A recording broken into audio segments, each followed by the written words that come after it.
All right, it's Facial Plastics Friday. Dr. Brace here, and we're going to continue with week 2 of the series on facial fillers. So if you're interested in knowing about liquid rhinoplasty, check out last week's story. Today I'm going to talk about a liquid facelift. Before I get into that, our ad is still up for nurse practitioner. We've had lots of applicants, but we're keeping it open for a little bit longer. If you know of anybody or you yourself are a nurse practitioner who is interested in cosmetic injectables and is interested in joining our team, please apply and look forward to speaking to you. So getting into liquid facelift, what exactly is a liquid facelift? I hear this pretty much every day in the clinic when people come in and say, I don't want surgery, I don't want a facelift, I just want a little bit of filler to do this. And the truth of the matter is that doesn't exist. The term liquid facelift is very misleading because it implies that you can lift the face up by putting filler in, when in reality that's just not the case. At least you can't do it and have people still look normal. So when doctors refer to procedures such as liquid facelift like that, what they're talking about is using non-surgical injectables to help rejuvenate the face. And that can include Botox, Dysport, Xeomin, neurotoxins that treat the upper third to get rid of lines, the crow's feet, the glabella, the bunny lines. It can be used to treat down here the depressor anguli oris muscle, which pulls the corner of your lip down so you can weaken it and have the corner come up. It can be used to do a lip flip where you put a little bit above the lip and the orbicularis oris muscle will lose some tone and the lip will lift up. But generally what they're talking about is not neurotoxins. That's probably part of it, a small part of it, but it's filler, hyaluronic acid fillers. The other type of filler that can often be used is Sculptra, which is not hyaluronic acid, but is a different type of material that's not dissolvable, but we'll get into that in a minute. So with hyaluronic acid fillers, we talked last week about fillers coming in different shaped molecules, or different sizes of molecules, different stiffnesses of molecules, different G primes. And so they range from soft fillers to very firm, large fillers.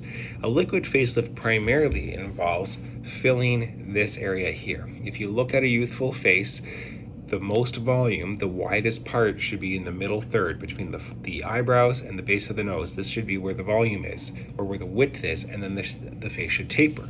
And so when we're thinking about doing something non-surgical with fillers, you want to really start there as your starting point, as your building block for rejuvenating the face, because you want to add bone structure. You want the cheekbones to help lift or stretch the tissue.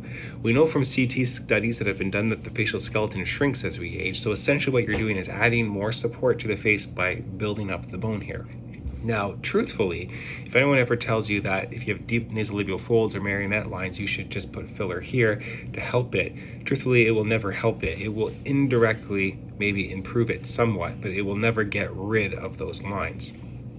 But what we're trying to do with facial fillers when we say start here is to keep the balance, because if you chase these lines, you'll end up very full on the lower third of your face and look funny. Whenever you think of the Real Housewives of Pick Your City and how they look weird, they look ducky, they look kind of muzzly, it's because there's too much filler in the lower third of their face. And so in an effort to keep things balanced, we start on the cheeks. Now you can put a few syringes of filler in the cheeks and have a really nice result where you'll get more bone structure. Bigger cheeks will indirectly help with nasolabial folds, marionette lines, but it will never erase them. But there's a limit of what looks normal. So to actually do a lift, to lift someone up, you'd have to put so much filler in their face that you would look funny. Think of shows like Botched, where people come in and they look strange because they're full of filler. That's what that does. And so when I say it's impossible to do a liquid facelift, it's impossible to do one and still look normal. Generally speaking, I like to use 2, maybe 3 cc's, 3 syringes of filler along here, split between both sides. So 1.5 and 1.5, or 2 and 2 maybe at most, and to build up the bone structure. And then we start using small amounts for the tear troughs, small amounts for the nasolabial folds, small amounts for marionettes, small amounts for jawline or chin, to try to soften things.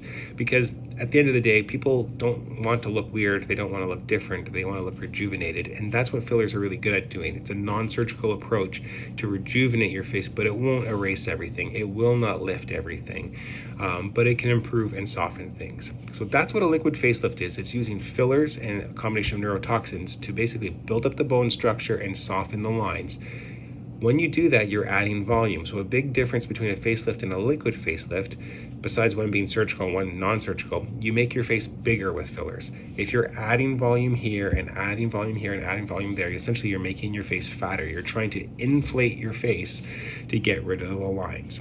A lot of people don't realize that when they come in and they say, I want a liquid facelift. And I say, well, it's going to make your face look bigger. And then all of a sudden they're worried about proceeding, or they don't want to do that. So it's good to be aware that you're talking about adding volume. You're talking about adding syringes of gel, which will inflate your face to soften the lines.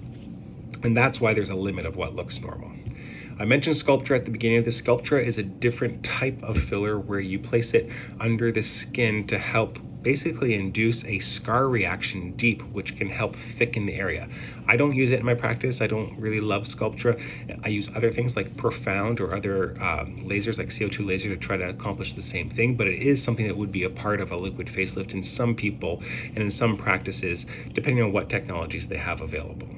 So that's it for today. That's a liquid facelift. Send us your questions. Everybody have a great weekend. Enjoy the weather and have a happy Facial Plastics Friday.